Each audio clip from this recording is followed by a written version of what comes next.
Boker Tov les amis, shalom tout le monde.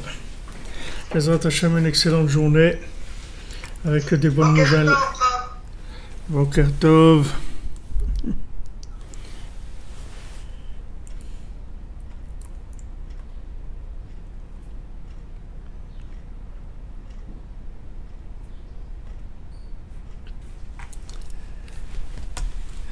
Et Bezrat Hashem, voilà, on y va.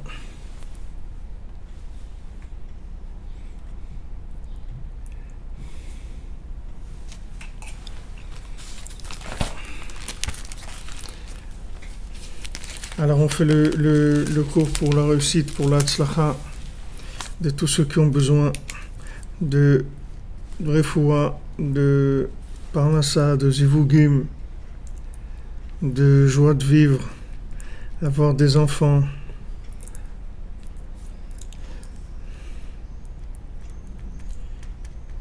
d'avoir une maison comme ils aiment, d'avoir un conjoint comme ils l'aiment.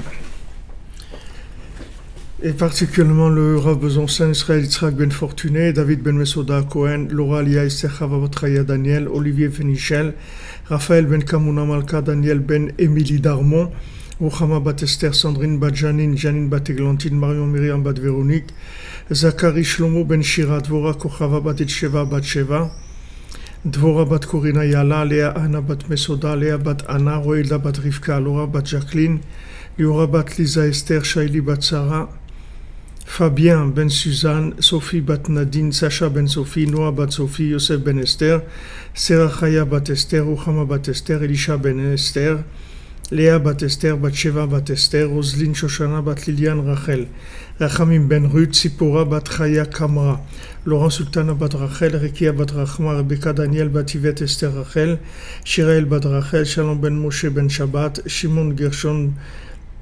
Simon Gershon Bat Israël, Itamar Ben Hélène Dalia, Esther Bat Tata et Leilou Nishmat à la mémoire de Jonathan Chaim Chamous Ben Gabriel, Myriam Bat Rachel Shish, Shlomo Ben Mesaouda, Noah Bat Esther Atlan, Shmuel Tibi, Shimon Ben Siti, Israël Ben Yosef Moshe Avraham, Rachamim Ben Frej, Aisha Bat Jemoul, Maurice Betan Ben Shabak Emoun, David Ben Yitzhak.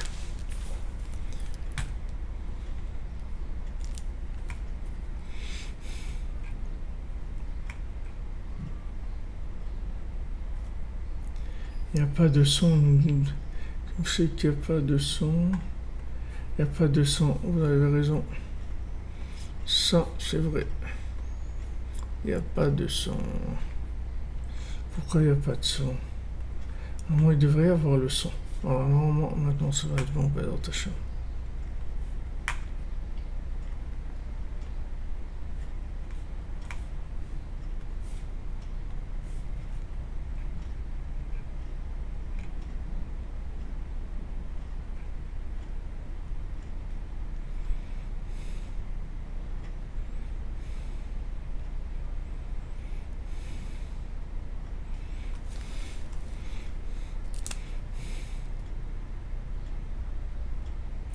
Allez, vous avez le son, c'est bon. Merci. Merci, on y va. On fait démarrer la locomotive. Bézrat Hashem.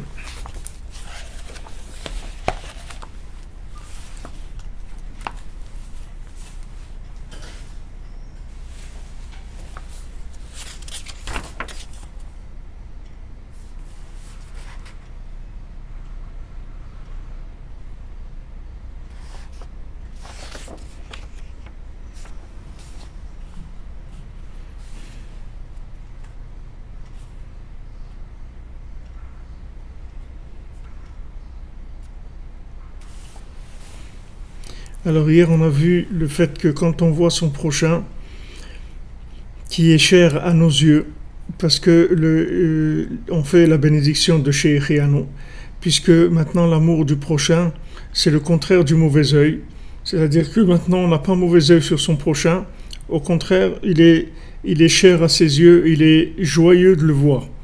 Et ça c'est très précieux parce que grâce à ça on peut se souvenir du monde futur. Donc on avait dit hier que c'est une clé pour se souvenir du monde futur, de voir le bien qu'il y a dans les autres.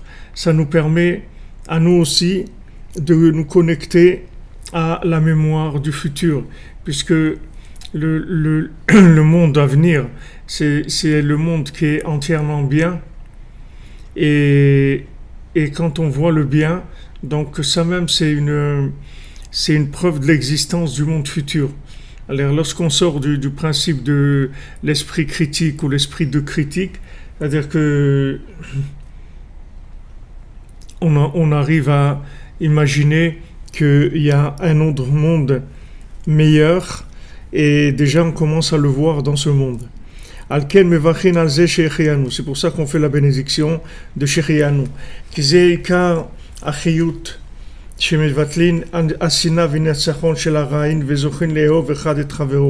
Parce que toute la vitalité, elle vient de ça. Quand on annule la haine et le fait de vouloir avoir raison, de gagner, qui vient du mauvais œil, et on a le mérite d'aimer chacun son prochain.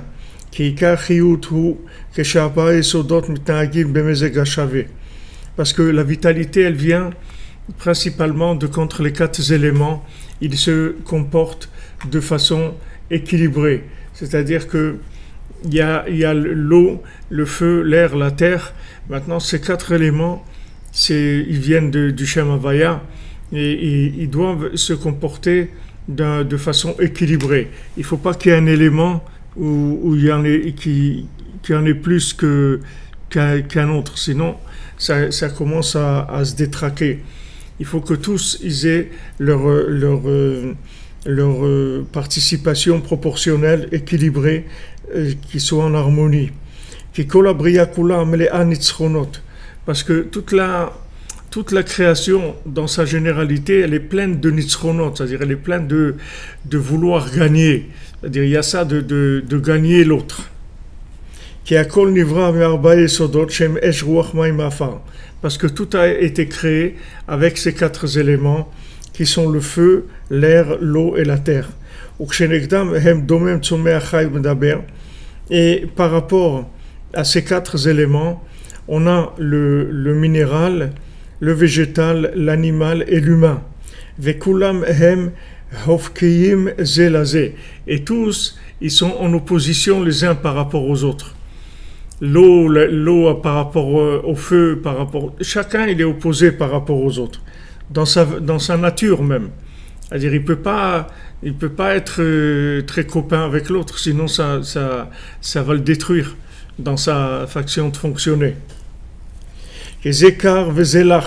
Voilà, ça c'est froid et ça c'est humide. Il y a une chose qui est chaude et sèche. Mais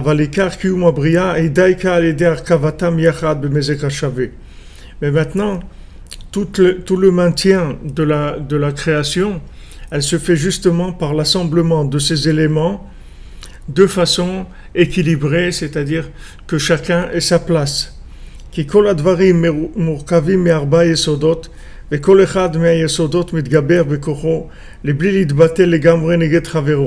Parce que maintenant, tous les éléments, ils contiennent en eux les 4, c'est-à-dire tout ce qu'il y a sur terre, ça inclut ces 4 éléments. Et chacun des 4 éléments, il se renforce pour ne pas s'annuler complètement à l'autre. C'est-à-dire le feu, il faut qu'il reste du feu, et l'eau, il faut qu'elle reste de l'eau. Sinon, si maintenant le feu il devient un peu trop gentil avec l'eau, il va disparaître. Parce que l'eau, elle peut éteindre le feu, et le feu, il peut faire disparaître l'eau. Parce que s'il s'annule complètement, alors qu'est-ce qui va se passer? C'est cet élément-là, il va disparaître s'il s'annule complètement. Dans chaque élément, il y a dans tout ce qu'il y a sur Terre, il y a les 4 éléments. Maintenant, s'il y a un élément qui dit moi je vais disparaître, je vais laisser la place aux autres, alors ça y est, il va manquer dans cette chose-là, dans cet objet de la création. Et qu'est-ce qui va se passer? Cette chose-là va disparaître. Dans n'importe quoi que tu prends sur Terre, Tu prends un être humain ou un animal ou une plante ou une pierre, ils ont tous les 4 éléments. S'ils n'avaient pas les 4 éléments, ils ne pourraient pas être comme ils sont.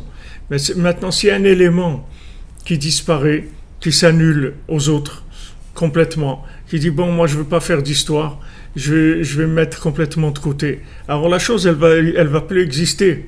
Du moins, elle va plus être comme elle est. C'est-à-dire si le feu il disparaît de l'homme ou de l'animal, alors que ça y est, il y a tout ce qui est chaleur, ça va plus fonctionner. Donc la chose, elle va mourir, dit Rabbi Nathan. C'est-à-dire, c'est pas uniquement qu'elle va mal fonctionner, c'est qu'elle n'existe plus. C'est-à-dire, pour l'exister, elle a besoin de l'existence en elle de ces 4 éléments de façon proportionnelle. C'est-à-dire que chacun il doit participer selon ce qu'il doit participer. Il y a des éléments où il y a un peu plus de ça ou un peu plus de l'autre, mais chacun il a sa place, il ne peut pas s'annuler complètement.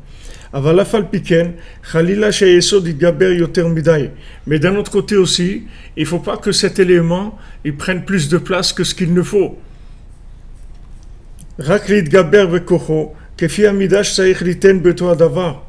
Il doit uniquement se renforcer avec la force qu'il doit mettre dans cet élément-là, de manière à ce que tous les 4 éléments, ils s'assemblent de façon égale.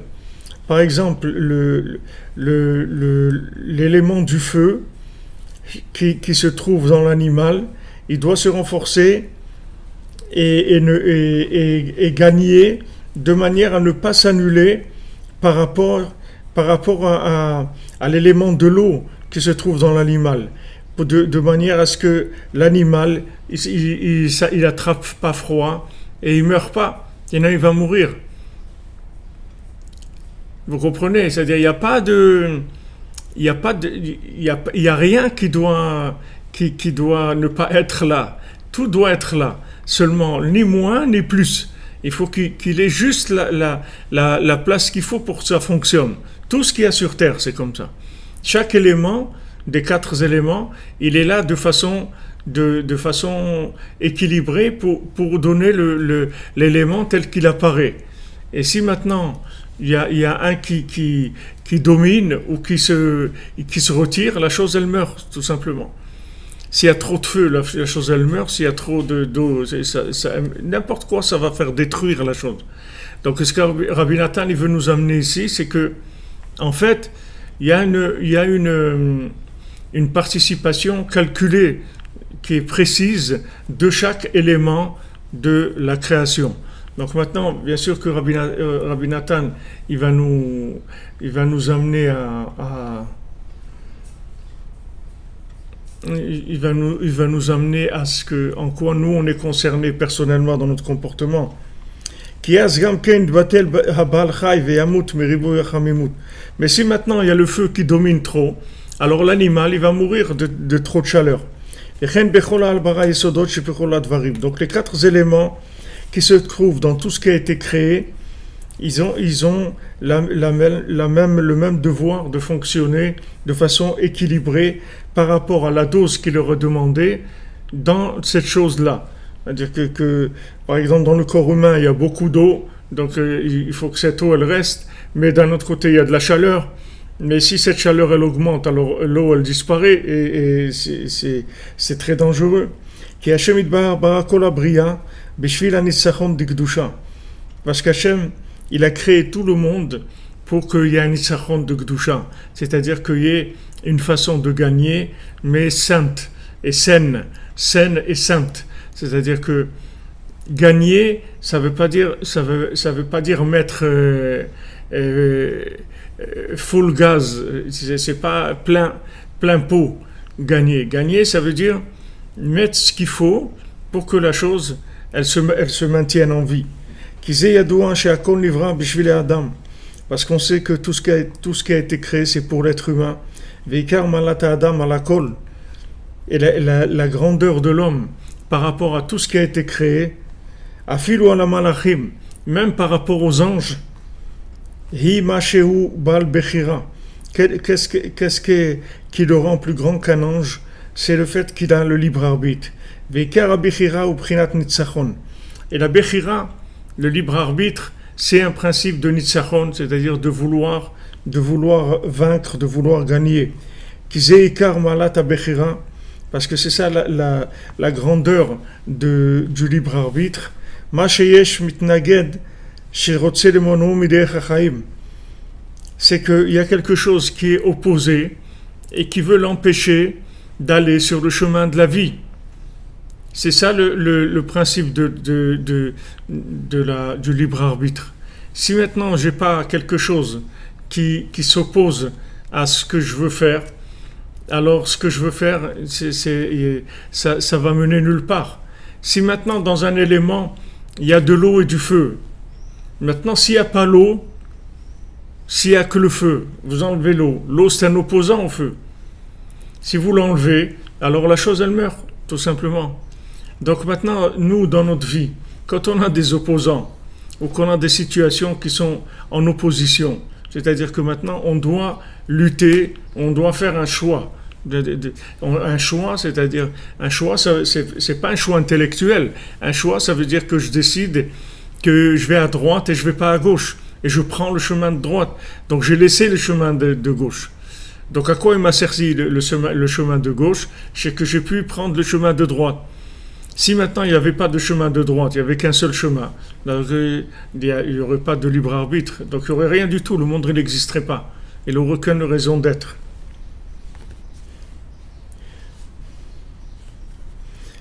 Alors, qu'est-ce que c'est cet opposant qui veut nous empêcher? C'est toutes les ta'avot, tous les désirs, toutes les mauvaises midotes, tous les mauvais comportements qui empêchent et qui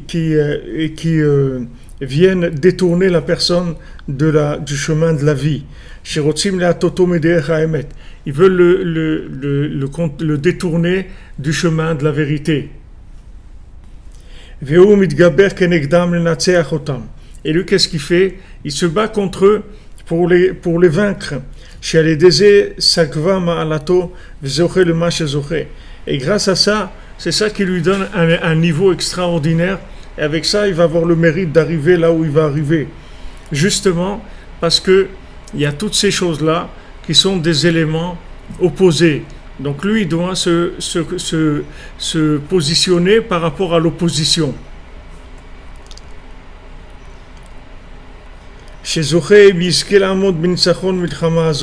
Il va arriver à quelque chose d'extraordinaire s'il arrive à gagner cette guerre.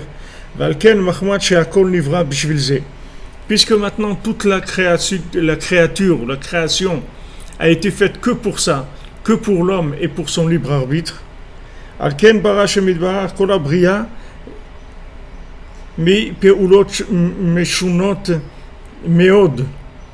Il a tout créé avec des comportements très, très différents les uns des autres. C'est-à-dire, il y a des choses qui sont opposées. Hachem, il aurait pu créer le monde avec un seul élément. Il n'aurait pas créé les choses avec des opposés comme ça, que il y a une chose et il y a son contraire tout le temps. Il y a le jour, la nuit, le chaud, le froid, l'été, l'hiver, il y a tout comme ça en opposition. Et là, c'est le contraire de l'autre.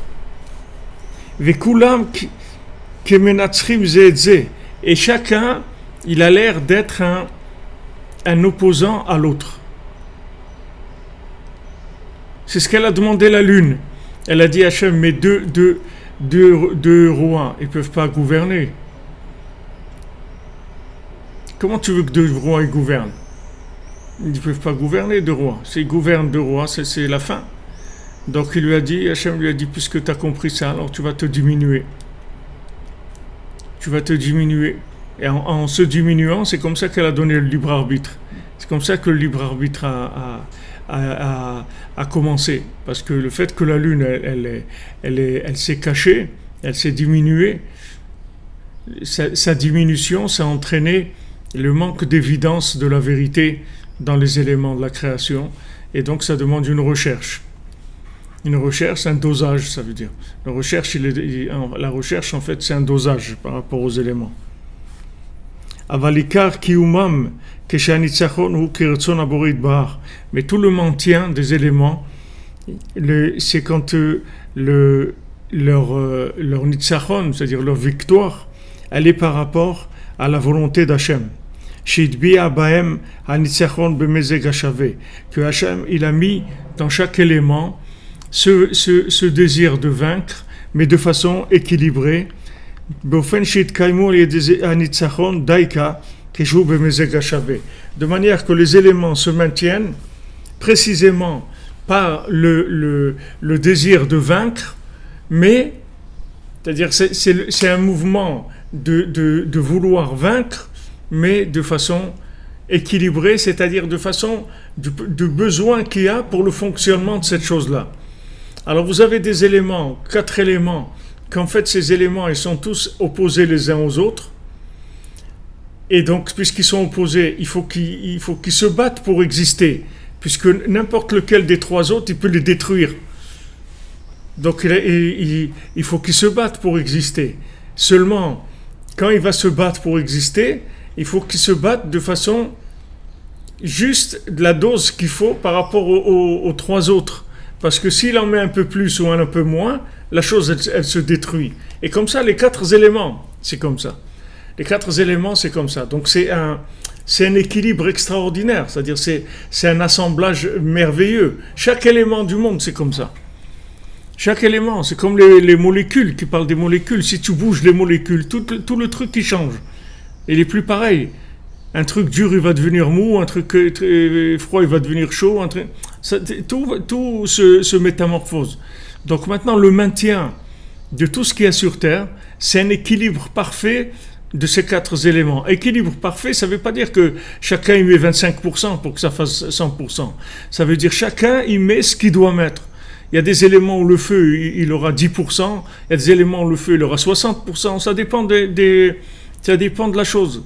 Et c'est ça qui fait cette chose-là, d'ailleurs, qu'elle est comme ça. C'est parce que chaque chose, elle est dosée comme il le faut, de façon extraordinaire.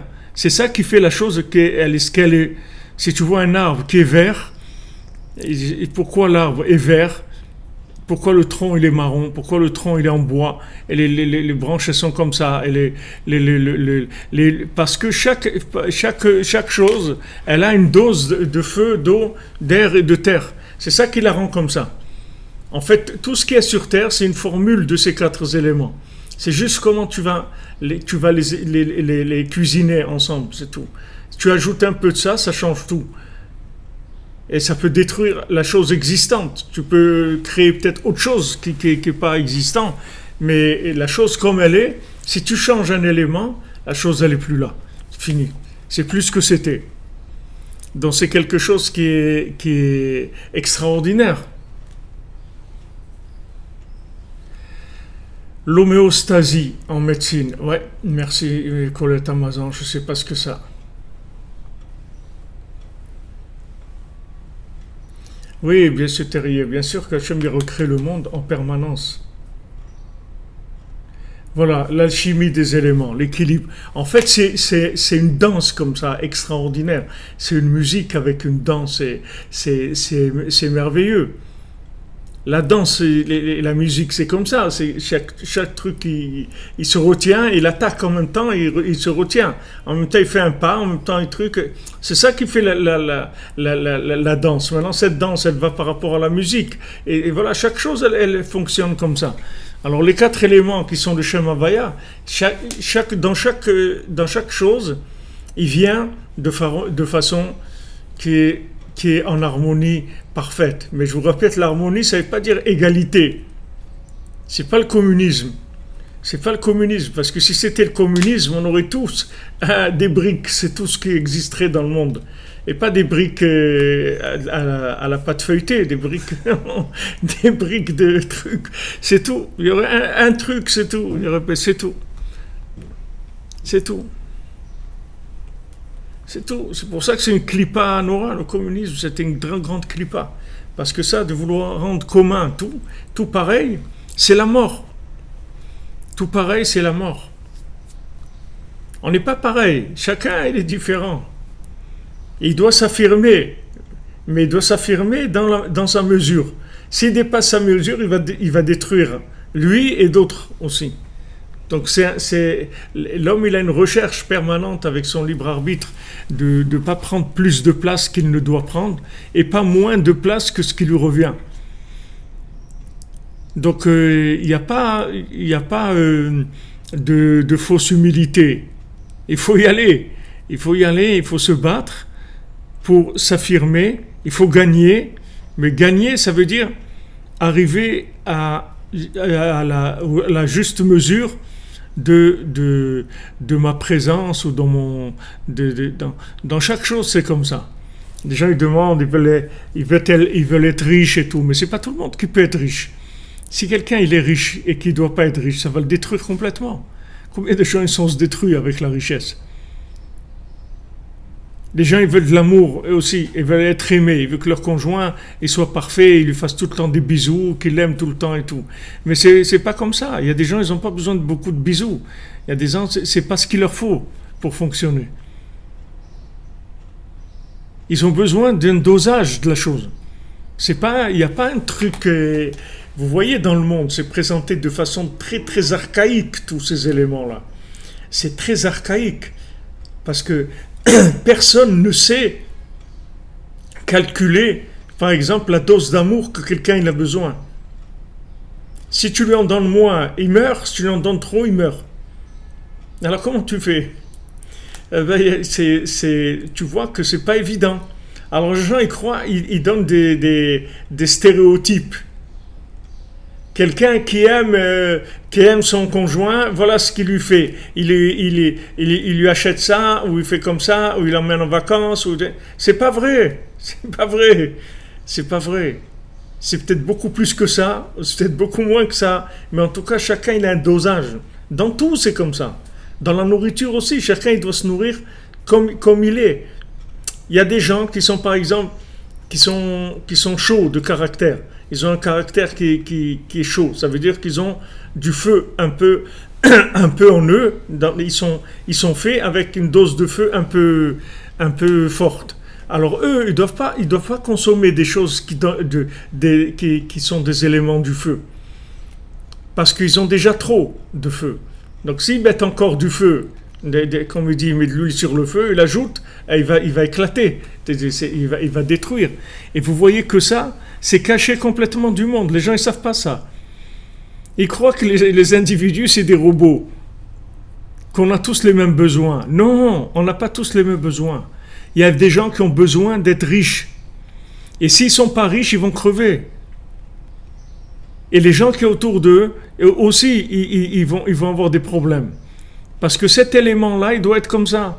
Et cet élément, il doit être comme ça. Cet élément. Chacun, il a sa place. Alors pour ça, il faut se battre. Mais il faut se battre avec une retenue. C'est-à-dire savoir ce que je vous dis là. C'est-à-dire ce qui nous dit Rabbi Nathan, c'est extraordinaire. Mais vous vous rendez bien compte qu'un cerveau humain ne peut pas comprendre, qu'il ne peut pas maîtriser ça. Comment tu peux maîtriser ces choses-là? Et les gens, ils font semblant qu'ils vivent dans un monde qui maîtrise, ils ont compris comment ça marche. Ouais, il faut de la gentillesse, et il faut de l'amour, il faut des trucs. Mais c'est pas vrai, il y a des gens, si tu es gentil avec eux, tu les tues.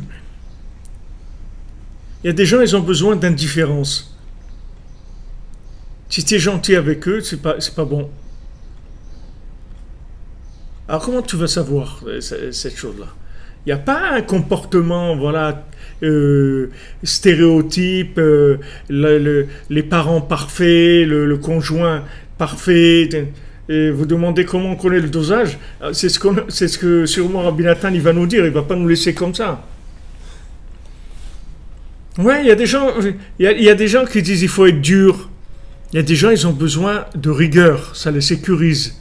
Il y a des gens, si vous utilisez la rigueur, vous le cassez tout de suite. Donc comment on fait? C'est-à-dire que comment on trouve ça? On a devant nous un point d'interrogation. Nous-mêmes, on ne sait pas qui on est. Et la personne qu'on a devant nous, on ne sait pas qui elle est. On va au Hachem, les gens qui se sont mariés, ils ont un conjoint, des enfants et tout. Comment on gère ces gens-là? Alors maintenant, des gens, ils essayent d'appliquer sur l'autre ce qui leur fait plaisir à eux. C'est-à-dire, et alors quand Et quand l'autre, le conjoint, est pas content, il dit mais je comprends pas, je te donne tout, je fais tout. C'est vrai, il fait tout par rapport à lui, ce que lui il appelle bien. Mais ce qu'il faut savoir, c'est que ce que l'autre il a besoin. C'est ça qu'il faut chercher. Et à ce moment-là, doser le feu, l'eau, la terre, l'air par rapport à ce que l'autre il a besoin. Vous voyez bien que c'est quelque chose du divin. Il faut avoir du Ruach HaKodesh pour faire ça. Il faut du souffle divin pour faire ça. C'est pas. Mais déjà de savoir que le monde c'est une arnaque, que les gens, quand ils ont écrit des bouquins, ils ont fait des théories sur la nourriture, sur l'amour, sur les rapports humains, sur la richesse, sur l'intelligence, sur tous ces éléments-là, toutes ces théories-là, elles sont complètement bidons, elles sont complètement fausses et elles sont même dangereuses. Elles sont dangereuses parce que celui qui a écrit ça, il ne sait pas du tout. Il se connaît à lui un petit peu peut-être, mais il ne sait pas du tout ce qu'il y a autour de lui. Il ne sait pas du tout. Il y a des gens qui sont très, très chauds dans leur nefesh. Ils ont besoin de beaucoup d'eau. Ils ont besoin de refroidissement permanent parce que le moteur il chauffe beaucoup.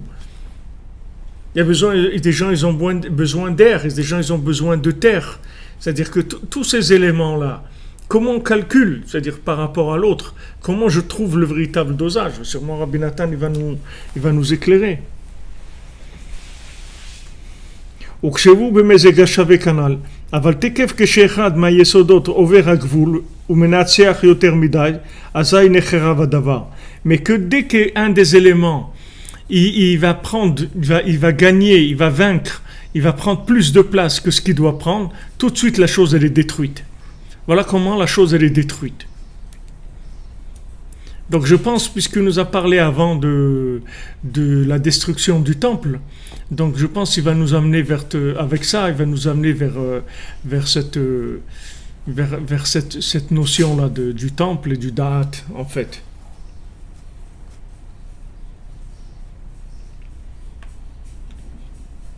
Ah oui, vous dites que l'image est bleue.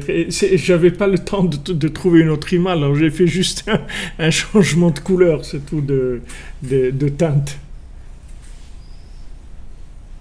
Ouais, il y a des gens qui sont toujours, c'est vrai, en ébullition. Il y a des gens qui sont toujours amorphes comme ça. Chacun il est comme il est. Il y a des gens je m'en foutiste comme ça. Et il y a des gens, chaque truc, wow, c'est très important. Pourquoi tu as bougé le verre, il faut le ranger là, le café on doit le mettre là. Et il y a d'autres, leur vie c'est un balagan, ils n'ont pas de truc, tout est n'importe comment. Mais il y a pas, c'est-à-dire il faut un équilibre pour que ça fonctionne. Il faut un équilibre, ni trop, ni pas assez. C'est-à-dire il y a un dosage. Il y a un dosage. Donc il dit que si maintenant il y en a un qui prend trop de place, c'est-à-dire alors la chose elle se détruit. La chose se détruit. Parce que de là viennent toutes les maladies, comme qu'Hachem nous protège. C'est ça le principe, si vous voulez, de la bonne santé. La bonne santé, c'est l'équilibre des éléments. Mais encore, l'équilibre des éléments, c'est par rapport au nefesh de la personne.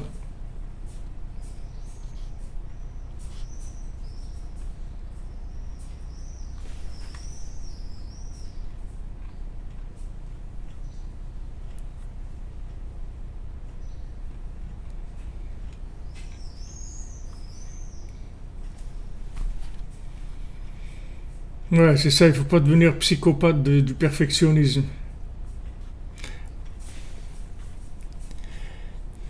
La vie en bleu, ouais. Il y a la vie en bleu, il y a la vie en rose, il y a la vie en vert, il y a la vie en jaune, il y a la vie en orange, il y a la vie en...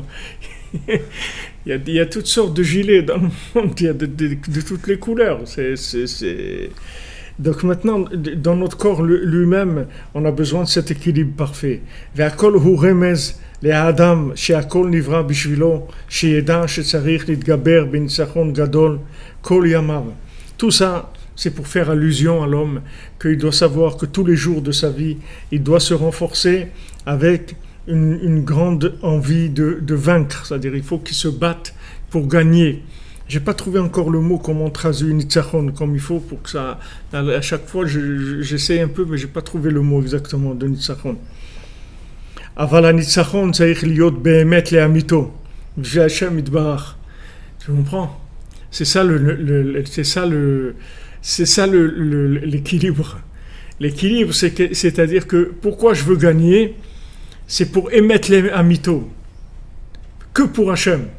C'est pour ça que je veux gagner. C'est pas pour autre chose. Je veux pas de médaille. Je veux gagner pour Hachem, c'est-à-dire en fait, je veux que Hachem y gagne.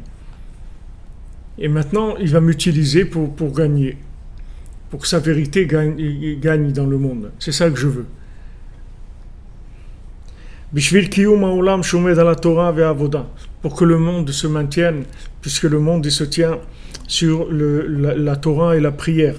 Vegam shelo yeh chas v'shalom nitzachon shel sheker bishvil kavod, qu'il n'est pas de vouloir s'imposer, de vouloir gagner pour du mensonge, c'est-à-dire pour de l'honneur ou bien pour des plaisirs de ce monde. Chez Zéan nitzachon ou arisat ha'olam chas v'shalom, que maintenant vouloir gagner dans cette intention-là pour de l'honneur, pour arriver au plaisir, ça détruit le monde. Les gens ils cherchent l'écologie, les trucs et tout. Les gens ils ont de plus en plus peur de la destruction de la planète, etc. Mais la destruction de la planète, elle vient pas parce que des gens ils jettent des bouteilles en plastique. La destruction de la planète, elle vient parce que les gens ils ont un désir de gagner mal placé, c'est tout. Il est mal placé, c'est pas là où il faut le placer, c'est pas comme ça qu'il faut l'utiliser. Le nitzachon, c'est-à-dire je veux gagner. Pourquoi je veux gagner? Parce que je veux que Hachem y gagne. Je veux que la vérité d'Hachem, elle se révèle dans le monde. Alors quand j'ai ce vouloir-là, c'est ça qui va créer que les éléments ils vont fonctionner comme il faut. Si maintenant j'utilise ce désir de vaincre pour avoir de l'honneur, pour arriver à avoir une palme au festival de Cannes, ou avoir un prix Goncourt, ou avoir une médaille d'or aux Jeux Olympiques, ou n'importe quoi, ça détruit le monde. Ça détruit le monde. Parce que ça montre qu'un individu a gagné. Il ne faut pas qu'on voit qu'un individu en a gagné. Il faut qu'on voit que Hachem, il a gagné à travers un individu. C'est ça qu'il faut. C'est-à-dire que maintenant, quand on accuse Moshe Rabbeinu de vouloir être un chef, etc., et il dit, vous trompez, moi je ne suis pas un chef du tout. Moi je ne suis pas du tout un chef, moi je suis rien du tout. Seulement, Hachem, il m'utilise pour faire ce travail-là. Quand Shmuel Hanavi est venu chercher David Ameller pour le oindre et lui dire qu'il était roi, alors le Midrash il témoigne que David il n'a rien senti dans son cœur, aucun honneur, rien du tout. Pour lui il était berger de moutons, maintenant il a été berger d'individus, c'est tout. Mais ça ne changeait rien, c'est comme si on le changeait de poste. C'est comme quelqu'un qui travaille dans une usine, maintenant il peint avec de la couleur verte et on lui change maintenant la peinture, il met de la couleur bleue, c'est tout. Voilà, c'est tout. Il n'y a rien, ça ne change rien du tout. Il n'y a pas de maintenant j'ai gagné ou le jeu il n'existe pas du tout. Pas du tout. Il ne cherche pas du tout à imposer quoi que ce soit. Alors il y a des gens qui ont des facultés, qu'Hachem il leur a donné des dons extraordinaires, beaucoup de force dans un domaine ou dans un autre. Alors il faut faire attention que ça soit canalisé dans le bon sens, c'est-à-dire que ça soit mis au service d'Hachem. Que ce ne soit pas utilisé pour les mauvaises midot, pour les mauvais comportements. Et d'ailleurs, quand on dit mauvaises midot, des midot en hébreu, c'est des mesures, ça veut dire midot. Les midot, c'est des mesures, c'est-à-dire le comportement, c'est une mesure. C'est une mesure. Les nerfs, c'est le feu qui est démesuré. L'orgueil, c'est l'air qui est démesuré. L'eau, c'est la parole ou l'amour qui est démesuré. La terre, c'est la tristesse qui est démesurée. C'est-à-dire, dans ces éléments-là, il y a ces dangers-là. Quand maintenant on rentre dans la tristesse, ça veut dire que le côté terre, il a pris trop de place. Il faut le baisser. Il y a trop de, il est trop fort le feu de la terre. Pas le feu qu'il y a dans la terre, l'élément terre, il est trop fort. Il faut le baisser. Il donne de la tristesse. Parce que maintenant, la terre, elle mange le Ben Adam. D'accord, elle va enterrer l'homme. C'est-à-dire, on va tous finir dans la terre, mangés par la terre. Et la terre d'Israël encore plus que tout. Et le mont des Oliviers encore plus que tout. Le mont des Oliviers, quand quelqu'un est enterré au mont des Oliviers, il paraît quelques semaines après, il reste plus rien. Il est complètement. C'est une terre qui mange la personne d'une façon. Alors quand Hachem il a dit c'est une terre qui mange ses habitants, ça veut dire que il faut savoir que la terre d'Israël elle transforme l'individu, pas en tristesse, Chas v'Shalom, mais elle le transforme en bien. C'est-à-dire que dès que quelqu'un il vient habiter en Eretz Israël, il va complètement changer. C'est-à-dire il y a un travail qui va commencer à se faire sur lui, justement d'équilibre. C'est-à-dire tout ce qui dépasse, on va couper tout ce qui dépasse. C'est-à-dire dans tout ce qui est en trop ou tout ce qui est en moins. Tout ce qui dépasse vers le haut, tout ce qui dépasse vers le bas, ça va être rééquilibré. Tout notre problème, c'est que celui-là. C'est qu'un problème de réglage, c'est tout. C'est-à-dire qu'il y a des déréglages, et ces déréglages, ils entraînent des réactions qui dérèglent encore plus. Il y a des gens qui ont besoin de quelque chose, qui ont besoin de calme, il y a des gens qui ont besoin de bruit, il y a des gens qui ont besoin d'activité, il y a des gens qui ont besoin de repos, il y a des gens... Chacun selon ce qu'il a besoin. Maintenant, si tu ne lui donnes pas ce dont il a besoin, alors il y a un autre truc qui va se détraquer par rapport à ce besoin-là. Ça va créer un déséquilibre dans un autre élément. Et avec ça, vous pouvez comprendre tout ce qui se passe dans le monde. Tout ce qui se passe dans le monde. C'est-à-dire tout ce qu'il y a, tout le comportement de tous les individus, vous pouvez comprendre avec ça. Il n'y a pas besoin ni de psychologie, ni de psychanalyse, ni de psychopathe, vous avez besoin de tout ça. Avec ça, vous avez tout dedans. Toute cette chorma-là de l'individu, mais adaptée à chacun. C'est ça la grandeur. C'est ça la grandeur. C'est-à-dire que maintenant de la psychologie, tout ce que la psychanalyse et tout, elle se base sur un modèle humain qui est complètement fictif parce qu'il n'y a pas deux personnes pareilles. Donc sur quoi tu te bases pour dire ça? Ah, tu t'es regardé à la glace, ou tu as regardé ta belle-mère à la glace, ou truc, et avec ça tu as fait une théorie sur le couple, ou le travail, ou l'argent, ou la nourriture, ou n'importe quoi. Mais tous les individus sont différents, ils sont uniques. Donc il y a une attitude, il y a quelque chose qui fait équilibrer les individus.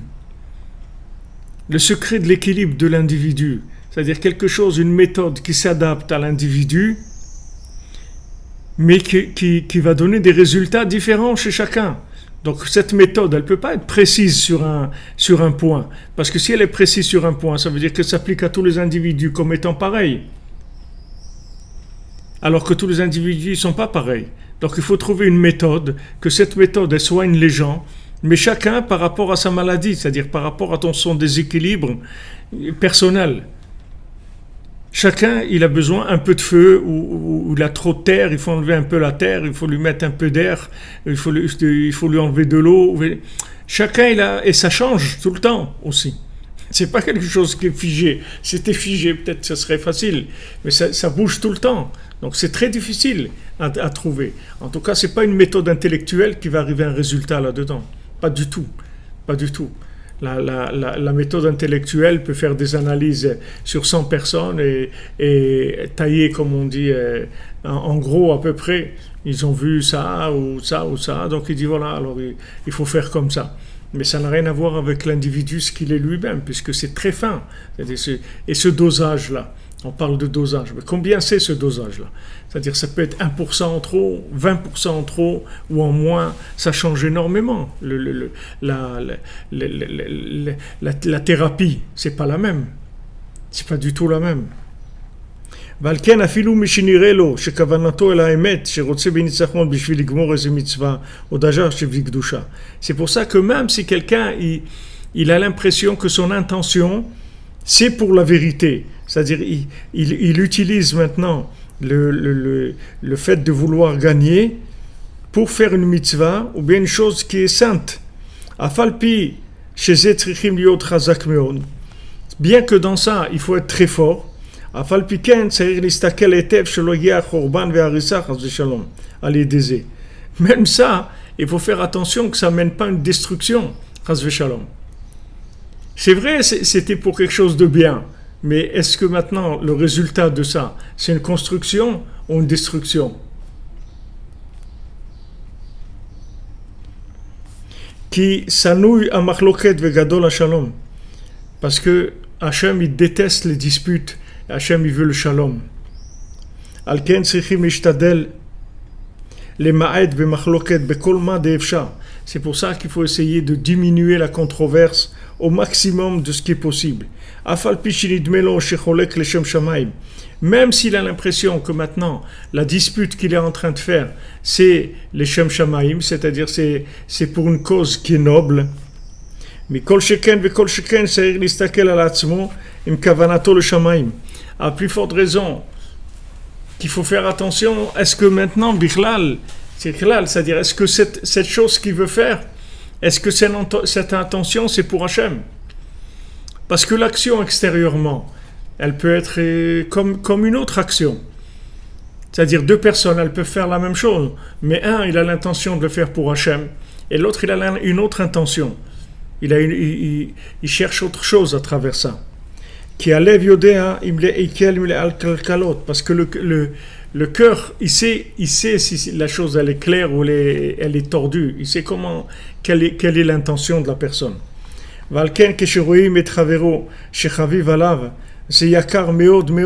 C'est pour ça que quand on voit son ami qui nous est cher, c'est quelque chose de très très précieux.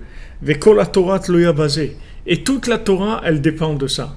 C'est-à-dire quand on voit son prochain et on est heureux de le voir, c'est toute la Torah qui dépend de ça. Tu aimeras ton prochain comme toi-même. Rabbi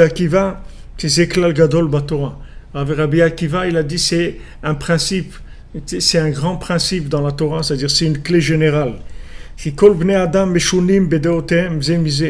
Parce que tous les individus, ils sont différents dans leur façon de voir les choses les uns des autres. Comme ils ont dit nos sages, Akol Mahmad Prina Anal. Toutes ces différences, c'est par rapport à ce qu'on a dit, que Akadosh Baruch Hu, il a créé tout avec des différents qui sont illimités, infinis, et chaque individu, il est différent dans sa façon de voir les choses par rapport à son prochain. Et dans la Kedusha, on a besoin de tous ces angles-là qui ont été mentionnés avant, qu'on a dit le mesure, l'équilibre des quatre éléments.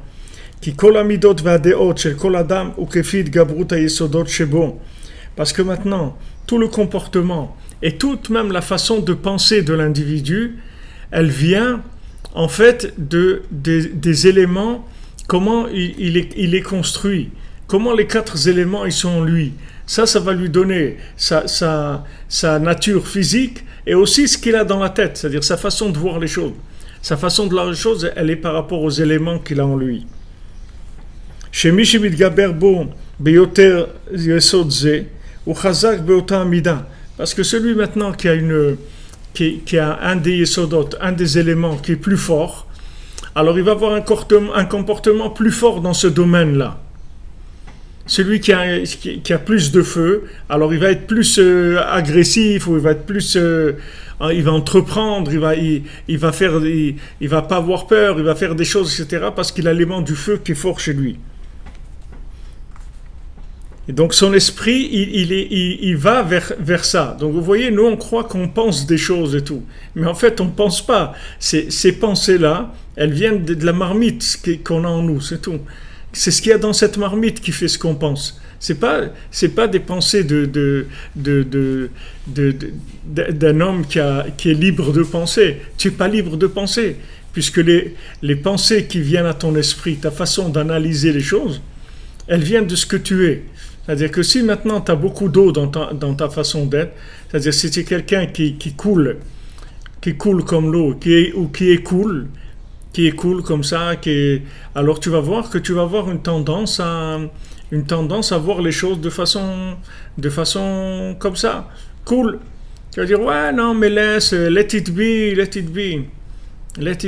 pas de problème, let it be. Et un autre qui est feu, il va dire, allez, on y va, les amis, c'est l'heure, il y a le feu, il faut y aller. C'est l'incendie là, il y a tout, allez, il faut y aller. Et maintenant la personne, elle croit que c'est des idées qu'elle a, mais c'est pas des idées. Ça vient de ce qu'elle a comme elle est construite, c'est tout. Ça qui lui donne ses idées. Vechavero lefer, maintenant son prochain, il est contraire. Il a du feu, l'autre il a de l'eau. Donc ils sont opposés dans leur façon de voir les choses. ובקדושה, מי שכוונתו לאמת, צריך בוודאי להיות חזק מאוד בתאותיו ומידותיו הטובים שבחר לו בהדרך הישר שבחר לו. Et dans la sainteté, c'est-à-dire dans le service d'Hachem, et celui qui a l'intention de faire pour la vérité, c'est sûr qu'il doit être très fort dans sa façon de voir et dans son comportement quand il a choisi son chemin par rapport à la vérité. Et il ne doit pas se laisser abattre par personne. Il ne doit pas se laisser vaincre de personne. Il n'y a personne qui doit le battre. Il doit rester fort dans sa façon de voir les choses.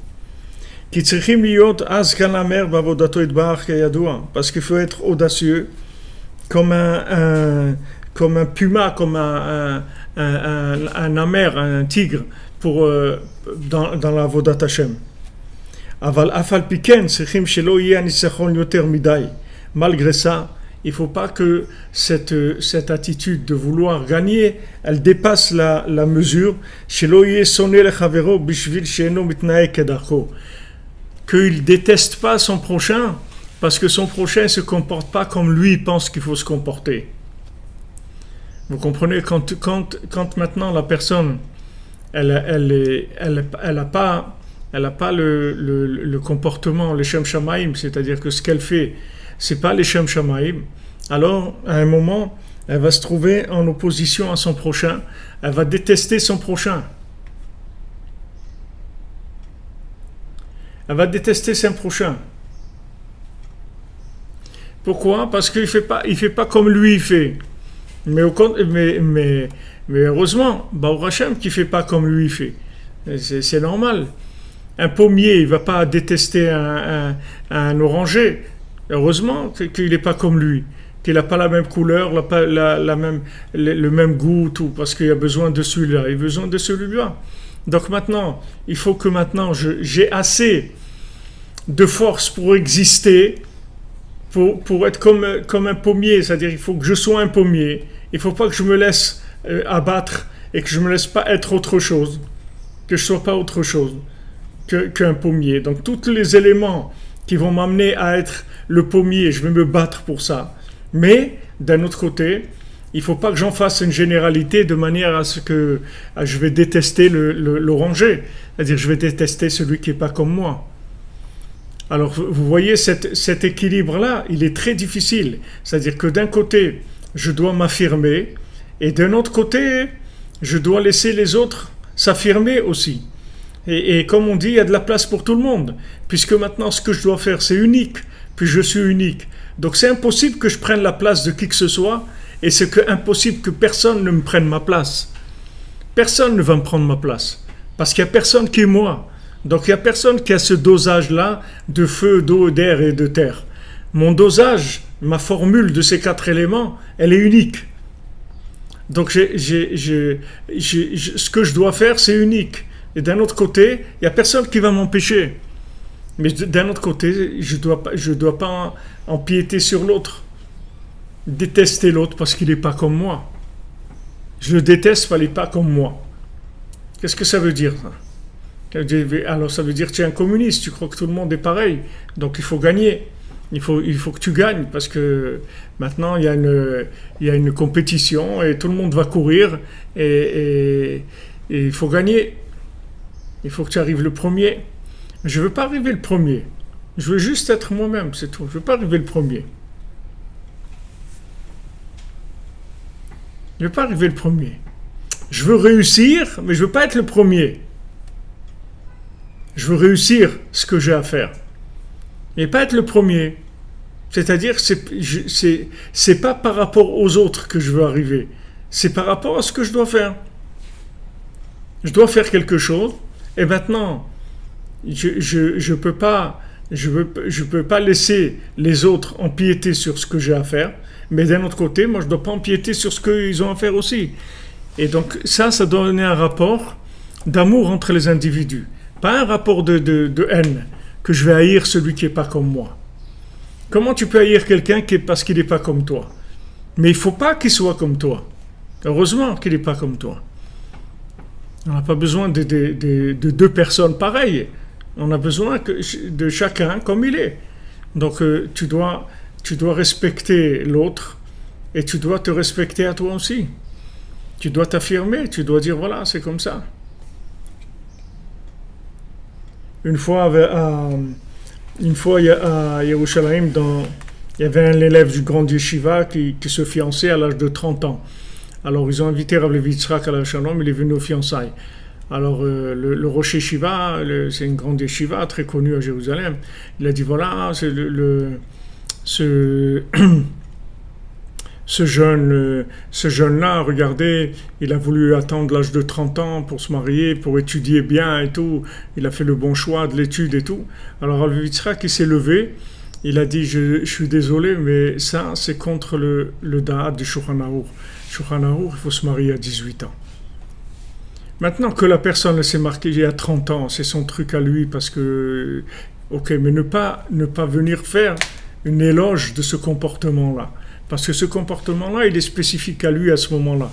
Mais la halakha, c'est pas ça qu'elle dit. Donc il s'est levé, il n'a pas eu peur. Sans nerfs, sans rien, sans insulter personne, sans frapper personne, sans rien du tout. Sans haine, sans rien. Juste dire voilà, c'est pas ce que la Torah elle dit de faire. C'est tout. Ne présentez pas ça comme étant ce que la Torah elle dit de faire. Ça, c'est la Torah elle dit pas de faire comme ça. C'est-à-dire de s'affirmer, affirmer la vérité, c'est tout. Sans nerfs, sans haine, sans rien du tout. Dire, voilà, moi je dois faire ça, c'est tout. Je suis désolé, mais je dois exister, je dois faire ce que j'ai à faire. Mais d'un autre côté, je respecte l'autre et je ne vais pas du tout me mêler de sa vie.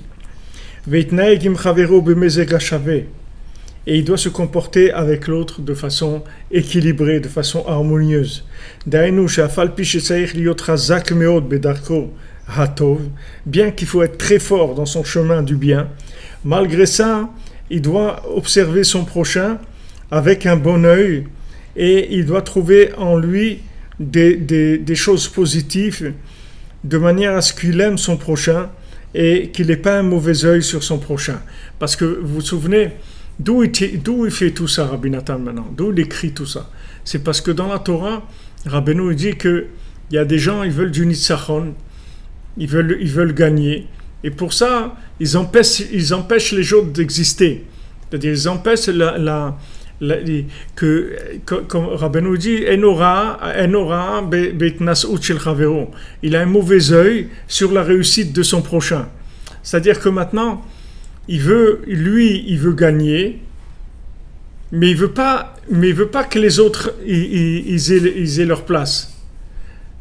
Avshalom, il veut prendre la place de roi de David, mais lui c'est pas le roi, c'est pas Mashiach.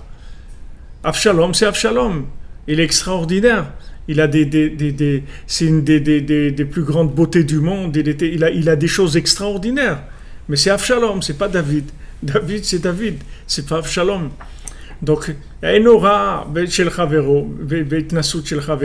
qu'il a un mauvais œil sur la réussite de son prochain. Alors, quand quelqu'un il passe sur le système de la compétition, alors c'est que du mauvais œil, c'est tout. La compétition, c'est que du mauvais œil, c'est tout. On ne peut pas faire autrement, puisque la compétition, ça veut dire que tout le monde doit arriver. On va démarrer là maintenant à 100 mètres, on est 10 à courir, eh bien, il faut arriver le premier, c'est tout. Mais si j'arrive le dernier, c'est sympa aussi, qu'est-ce qu'il y a? C'est pas sympa que j'arrive le dernier. Ah non, mais c'est pas comme ça que ça marche. Pourquoi c'est pas comme ça? C'est bien, moi j'aime être dernier, je vois tous les autres devant et tout, ça me plaît. Qu'est-ce qu'il y a? Ah non, mais c'est pas les règles du jeu. Qui est-ce qui a fixé ces règles? Qui est-ce qui a fixé ces règles du jeu? De vouloir tout le temps faire des trucs le meilleur, le meilleur, le meilleur, le meilleur. Pas être le meilleur. Je veux faire ce que j'ai à faire. Et quand je suis bien dans ma peau, que je fais ce que j'ai à faire, j'ai beaucoup de respect pour les gens qui font ce qu'ils ont à faire aussi. Parce qu'il n'y a pas de... Je sens pas que l'autre, c'est un danger pour moi. Parce que je fais ce que j'ai à faire. C'est-à-dire quand je dois m'imposer, je vais m'imposer par rapport à ce que j'ai à faire. Mais de là à aller détruire les autres parce que moi j'ai besoin de faire ça ou ça, non. Ça, non. D'aller faire un croche-pied à l'autre pour qu'il tombe et comme ça j'arrive le premier, ça, non. Je ne vais pas faire quelque chose comme ça. Donc le système, comme il est conçu, le système de Esav, c'est un système très archaïque. Très archaïque. C'est vraiment un truc très basique de fonctionnement, très très archaïque. C'est le système de la compétition. Ils ont trouvé ça pour donner aux gens envie de faire quelque chose, de réussir, etc. Dans une forme qui est complètement à l'envers. C'est-à-dire ça n'a rien à voir avec la vérité humaine. La vérité humaine, c'est que moi je suis unique et toi tu es unique et l'autre il est unique et chacun il doit faire ce qu'il a à faire. Et maintenant, ta réussite, elle ne dérange pas la mienne. Puisque ta réussite, elle ne peut pas empiéter sur la mienne. Elle ne peut pas.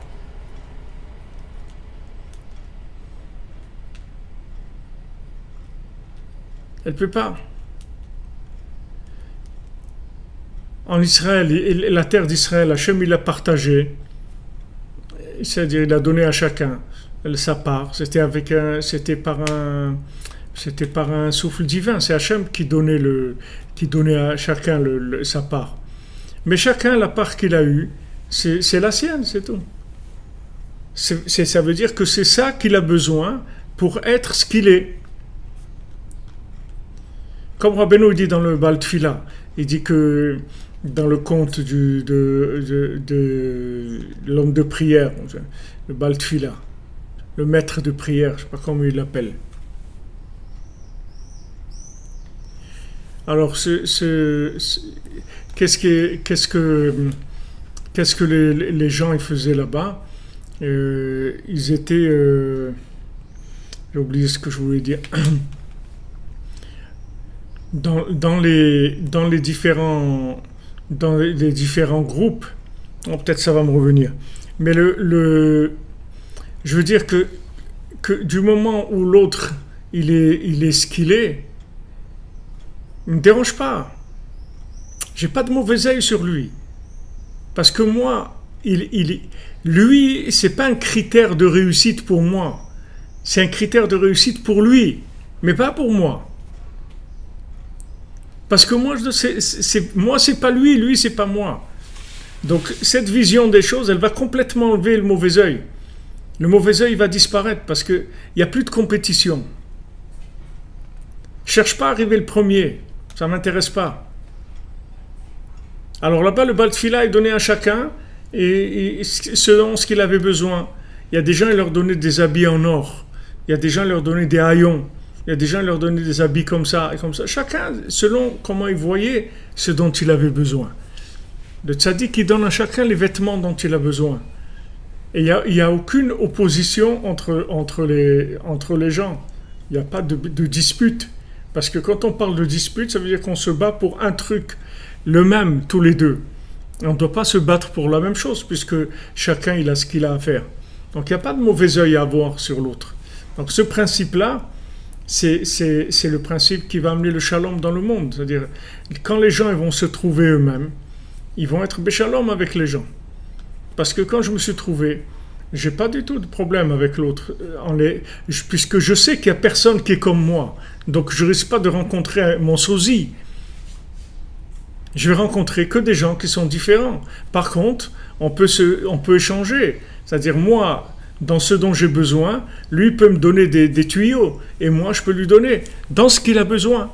C'est-à-dire que quand Rabbeinu parle de Mekablin den miden, ils reçoivent les uns des autres, ça veut dire que moi, je peux aider quelqu'un d'autre dans ce qu'il recherche et lui, il peut m'aider dans ce que je recherche. Et on va s'aider, s'entraider, échanger. Mais pas du mauvais œil, pas de la haine. Pas avoir de la haine, parce que la haine, ça vient de la compétition. Et la compétition, c'est vraiment barbare comme truc. C'est un comportement de barbare, la compétition. C'est vraiment complètement basique, mais de nul. C'est vraiment quelque chose d'une nullité. On ne peut pas plus nul que ça, que la compétition.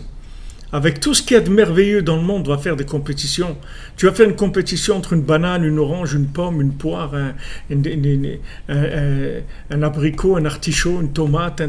Quelle compétition tu vas faire? Quelle compétition? Ouais, mais l'orange, elle n'est pas comme la tomate. La tomate, elle a une police, elle est rouge et tout. Mais c'est normal, puisque ça, c'est une tomate et ça, c'est une orange. Mais c'est tellement bidon, cette façon de voir les choses, de la compétition. C'est tellement des barbares et nul comme truc. C'est vraiment... D'ailleurs, ça vient de Esav, parce que Esav, il ne croit pas dans l'autre monde. Donc, comme il ne croit pas dans l'autre monde, il ne croit pas dans la connexion. Dieu va mettre la mytho. Lui, il croit que dans la compétition. Il ne peut pas comprendre autre chose. Parce que le fait qu'il ne croit pas qu'il y a un autre monde, qu'il y a une vérité absolue dans l'autre monde, alors ça le rentre dans un truc relatif, mais complètement relatif, c'est-à-dire qu'il n'y a aucune connexion à l'absolu. Alors comme c'est entièrement relatif, ça donne du n'importe quoi. Ça donne du n'importe quoi. Soit il va aller dans le capitalisme à l'extrême, soit il va aller dans le communisme à l'extrême. Tout ça, c'est des trucs de barbares. C'est des trucs c'est des trucs de gens qui n'ont rien compris du tout. C'est-à-dire, c'est vraiment bidon de croire que tous ces gens-là, ils sont faits pour gagner à une compétition. Qu'est-ce que j'ai à gagner? Je dois me trouver moi-même, je dois gagner ce que moi je dois gagner. C'est ma recherche, c'est ma vie, et maintenant, je sais que tout le monde est différent. Donc, chacun, il a ses goûts, il a sa façon de vivre, sa façon d'analyser les choses, sa façon de ressentir les choses. Et il n'y a personne qui va prendre la place de l'autre de toute façon. Donc pourquoi cette haine? Pourquoi cette haine? Pourquoi ne pas aimer son prochain?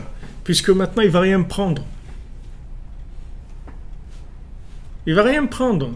Parce qu'il n'a pas besoin de prendre de ce que moi je dois prendre pour être ce que lui il doit être. On n'est pas sur le même truc. On va pas construire la même chose. Donc chacun il prend les éléments dont il a besoin. Et je le bénis, que lui réussisse, et lui me bénit que moi je réussisse. Parce qu'il sait que je ne représente pas un danger pour lui. Donc ça, c'est là où Rabbi Nathan nous amène maintenant. Et après, bien sûr, il va continuer à développer dans ce sens-là.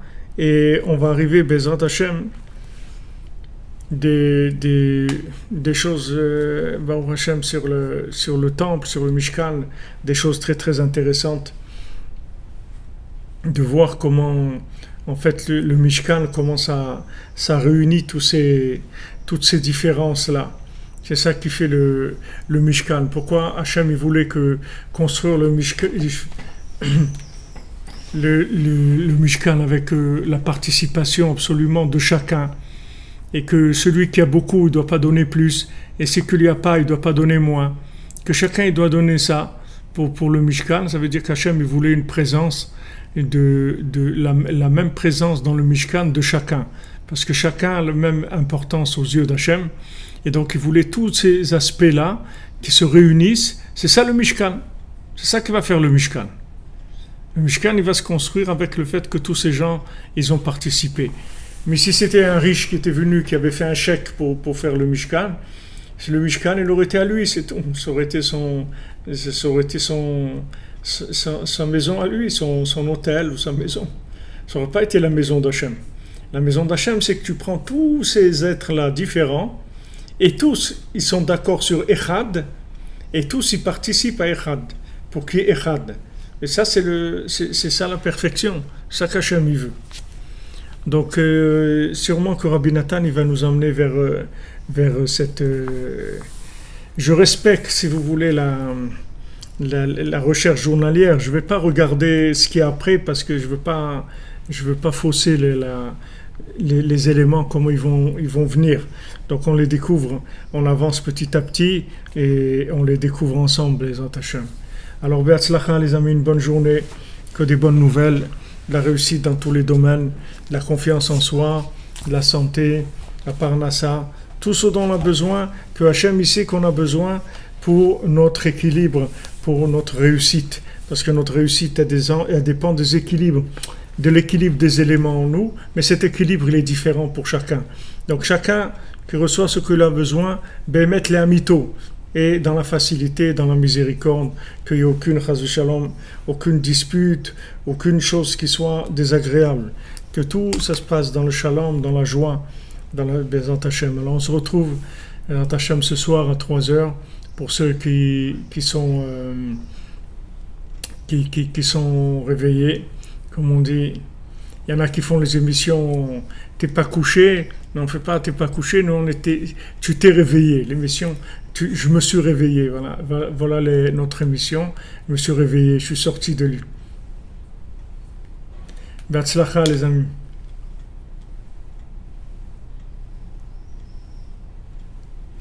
Be'atzlacha.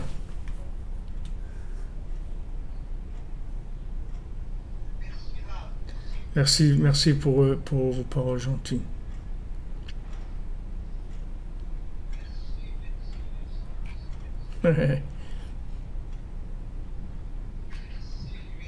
Merci, Mademoiselle Frima, d'avoir prié pour moi. Merci. Hachem vous bénisse et vous envoie votre zivoug. Hachem vous construisez un foyer. Alors, on se retrouve à 3h, Hachem. Merci les amis.